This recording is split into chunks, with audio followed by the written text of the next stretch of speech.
Hello लोगोफोर दिनै मोनसे गोदान भिडिअ नोंथांमोनखौ जोबोर बरायनाय थाबाय। जुदि नोंथांमोना आसाम हायर सेकेन्डारि लेभेलनि टेट एग्जाम लिरदोंमोनब्ला अब्ला नोंथांमोननि थाखाय जोबोर मोजां आपडेट बे भिडिअनि गेजेरजों लानानै फैनाय जादों।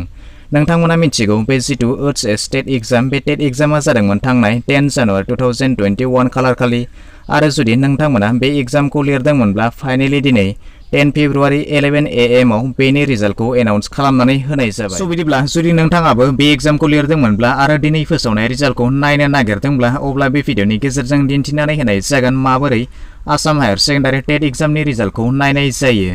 स' बिदिब्ला गासैखौबो आबुङै फोरमायनानै होगोन। बिदिब्ला भिडिअखौ एसेबो स्किप खालामालासे जोबजासिमल' नायलांबाय थादो।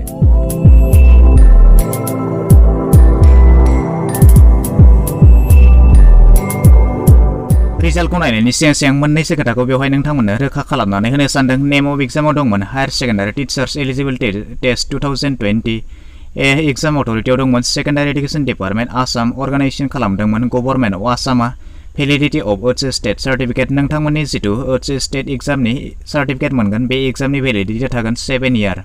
Type of exam written examination जादोंमोन। डेट अफ एग्जामाव दंमोन 10 जानुवारि 2021 आरो रिजाल्ट स्टेटासखौ नायोब्ला एनाउन्स खालामनाय नुनो मोनबाय। बेनिफ्राय रिजाल्ट एभेलेबल 10 फेब्रुवारि 2021 थामहिनबा दिनैनि दिनाव बेनि रिजाल्टखौ एनाउन्स खालामनाय जाबाय। बिदिब्ला नोंथांमोननि जे रिजाल्ट बे रिजाल्टखौ नायनो थाखाय बेवहाय मोननैसो लिंकखौ नोंथांमोननि सुबिदानि थाखाय होनानै दोनदों। नङाब्ला नोंथांमोना डिसक्रिप्शनाव थांनानैबो बे लिंकखौ गोरलैनो मोननो हागोन।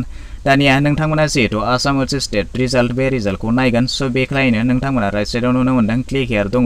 बे क्लिक हेयाराव क्लिक खालामनानै होब्लानो जाबाय। क्लिक खालामनानै होनायनि उनाव गभर्नमेन्टनि मोनसे वेब पर्टेल बे वेब पर्टेलाव लानानै थांगोन आरो नोंथांमोना बेनि गेजेरजोंनो नोंथांमोननि जितु रिजाल्ट बे रिजाल्टखौ गोरलैनो डाउनलड खालामनानै लानो हागोन। बेवहाय नोंथांमोना गाहायथिंजाय नायोब्ला नुनो मोनगोन रेजिस्ट्रेशननि मोनसे अपसन दङ आरो बेवहाय नोंथांमोननि जितु एप्लिकेशन नाम्बार जेब्ला नोंथांमोना अनलाइन एप्लाइ खालामदोंमोन बे समाव जानांगौ नोंथांमोना मोनसे एप्लिकेशन नाम्बार नङाब्ला इउजार नेम बानायदोंमोन जानांगौ। बेजों लोगोसे नोंथांमोननि जितु पासवर्ड दङ बे पासवर्डखौ नोंथांमोना दानिया बेवहाय एन्टार खालामनो नांगोन। गिबियावनो नोंथांमोननि जितु एप्लिकेशन नाम्बार नङाब्ला इउजार आइडि दङ नोंथांमोना बेवहाय एन्टार खालामनानै हो। बेनिफ्राय गाहायाव पासवर्ड जितु दङ नोंथांमोननि पासवर्डखौ बेवहाय एन्टार खालामनानै हो। बेजों लोगोसे नोंथांमोना गाहायाव जितु लगइन दङ बे लगइनाव क्लिक खालामनानै होब्लानो जाबाय।